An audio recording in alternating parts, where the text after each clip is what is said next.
Let's know more about cataract from the experts. नमस्कार आणि आमच्या पॉडकास्टच्या दुसऱ्या अंतर्ज्ञानी भागामध्ये आपले स्वागत आहे. मी डॉक्टर निलेश शाह, नेत्ररोग तज्ञ, सांगली. आज आपण निरोगी अन्न आणि आरोग्य डोळे याच्याबद्दल चर्चा करणार आहोत. मोतीबिंदू, विशेषतः मोतीबिंदू निर्मित आणि प्रगती कमी करण्यात किंवा विलंब करण्यात आपला आहार कसा महत्वपूर्ण भूमिका करतो ह्याच्यावर आपण चर्चा करणार आहोत. जेव्हा डोळ्यांची लेन्स ढगाळ होते तेव्हा मोतीबिंदू होतो, ज्यामुळे दृष्टी कमी होते. वृद्धत्व हा एक महत्वाचा घटक आहे. काही खाद्यपदार्थ त्यांचा विकास कमी करण्यास मदत करू शकतात. चला काही आवश्यक पोषक घटक पाहूया. अँटीऑक्सिडंट निर्णायक आहेत.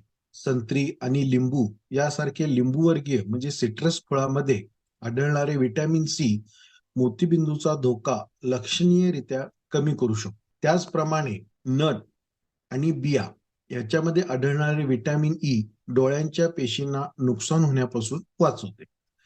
पौष्टिक वाढीसाठी दररोज मूठभर बदाम किंवा सूर्यफुलाच्या बियांचा आपण आहारात वापर करावा. पालेभाज्या, ज्याच्यात पालक, शेपू यासारख्या हिरव्या पालेभाज्यामध्ये आढळणारे ल्युटीन आणि झिएनाइड्स, सूर्यापासून निघणारा हानिकारक निळा कलर त्याचा डोळ्यात फिल्टर करून आतमध्ये होणाऱ्या पडद्याच्या पेशींचं ते संरक्षण करते.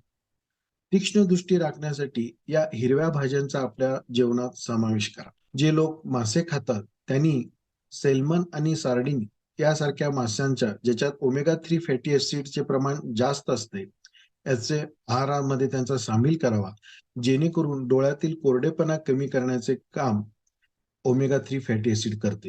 जे लोक मासे खात नाहीत ते लोक फ्लेक्सीड्स किंवा चिया सीड्स हे आहारात त्यांचा वापर करा. हायड्रेट राहणे हे देखील एक महत्वाचं आहे. आपले डोळे चांगले हायड्रेट ठेवण्यासाठी आणि चांगल्या प्रकारे कार्य करण्यासाठी दररोज किमान 2 लिटर तरी पाणी आपण पिले पाहिजे.